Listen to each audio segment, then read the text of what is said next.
Hey guys, before my next video, I just wanted to explain to you guys what happened to me.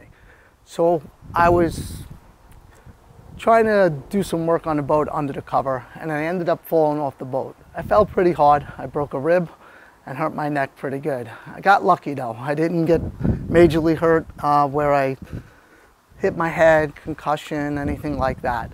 But my important message to you is always be safe. Always know your surroundings, even if the boat's out of the water, which it was. It was on the side of my house and I fell on the concrete. So I'm going to show you that video. And maybe you'll laugh, maybe you'll just say ouch. But I'm doing good now. The rib all healed and the neck's doing okay. Still a little injury with that.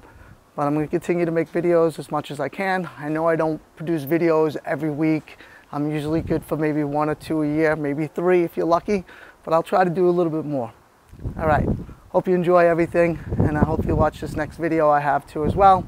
And I'll put a little clip up of me falling because I had my house cameras record that one.